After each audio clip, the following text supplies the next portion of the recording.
Opinion. Today I am reviewing the Broadway production of Good Night and Good Luck, a play by George Clooney and Grant Heslov, based on the 2929 entertainment and participant film Good Night and Good Luck, distributed by Warner Brothers.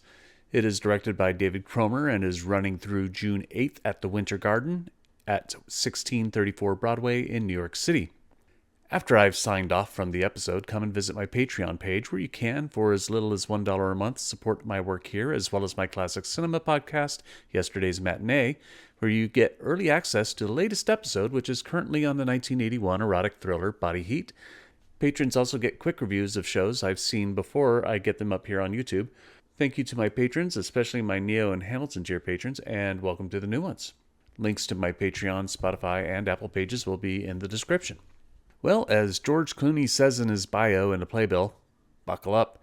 This is Clooney's first Broadway show and the first time he's been on an equity stage since 1986. And to not bury the lead too far down, Clooney does a solid job for his Broadway debut as acclaimed journalist Edward R. Murrow.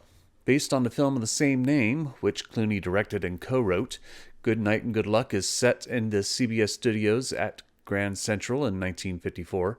Clooney takes over the role of Murrow from David Strathairn, who played the role in the film. Clooney played producer Fred Friendly in the film, which is now played by Glen Flesher. The story revolves around Murrow's challenging Senator Joseph McCarthy and his hearings with the House Un-American Activities Committee, where people are being accused and, quote, convicted of being communist without any evidence or due process. McCarthy, obviously not pleased with Murrow's journalistic efforts, retaliates. The play then covers the fallouts of their altercations, especially as the studio executives worry about advertising being pulled and whether or not there is anyone in the office that has communist ties that can get the company into even more trouble. As the play itself, Good Night and Good Luck feels eerily prescient as we as a country are seeing migrants and immigrants and students being detained and or deported without due process or evidence of wrongdoing. Cromer, Clooney, and Heslov really hit the message home in the play's emotionally striking last minutes. As well-intentioned as the play is, and I encourage everyone to see it for its timely message, there are some issues in the design and staging of the play that make it a bit difficult to enjoy it to its fullest. Cromer, Clooney, and Heslov, it's starting to sound like a law firm, they have much of the play presented through studio broadcasts, which I don't mind too much. The way they do it is not nearly as chaotic or distracting as the play's 2018 cousin, Network. I like that they use stock footage of people like Liberace and McCarthy in the broadcast footage intercut with the actors playing the various journalists on stage. It makes the actors have to keep on point when it comes to delivering their lines right every time. What I do have a problem with is that the actors are staged in a way that we don't get many great vantage points of them acting when on camera. Poor Clark Gregg, who plays Don Hollenbeck, does his broadcast from a studio set way up stage left, with him in profile facing stage right. There's so much action happening downstage through many of these moments that the only chance we get to see it is on the televisions that are lining up around the proscenium a bit. The same is true for Clooney, who has a better vantage point for the audience by being further downstage when doing his broadcasts stage right, but there is lighting equipment and cast members downstage that they obstruct the view, particularly, I imagine, for audiences house right. I get that part of the message of the play is overconsumption of television and the detrimental effects it has on reason and discernment, but I want to see what was happening on stage more than what was happening on screen.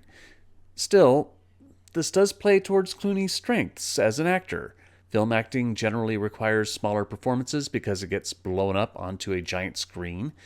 When Clooney is on camera here, the detail of his performance is broadcast on the screens on stage, and we can witness a little bit of how that method of acting is like up close, which is interesting, but is it theater? Yes? No? A bit of both? Either way, he is an intense and captivating watch when in front of the camera. When not in front of the camera, Clooney is a solid stage actor.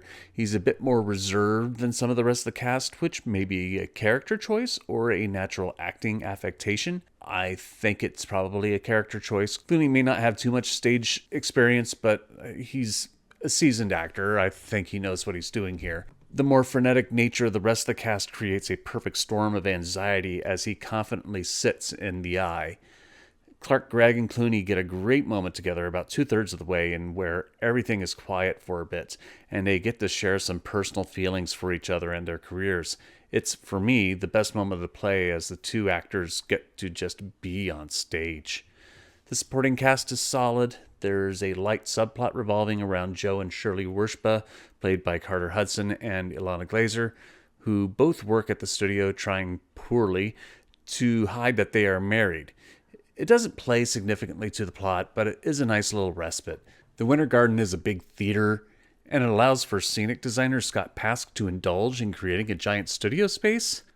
The problem is that it's almost too big, as characters have to travel quite a bit of ways across the stage when moving from one scene to the next, and it kind of slows the pacing down just a little bit. Good Night and Good Luck is a great play on paper, and I think the cast does a solid to great job all around. Clooney is good, but some of the blocking and design choices took me out of the moments of the play a few times.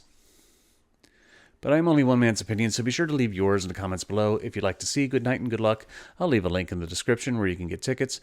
Also in the description will be links to my Patreon, Spotify, and Apple Podcast pages, and my social media handles where you can support my work. You can also support me by liking and sharing this video, subscribing to the channel, and clicking the notification bell to be alerted to future reviews. My next review will be the new Broadway musical Operation Mincemeat. Thank you for watching, and I will see you at the theater.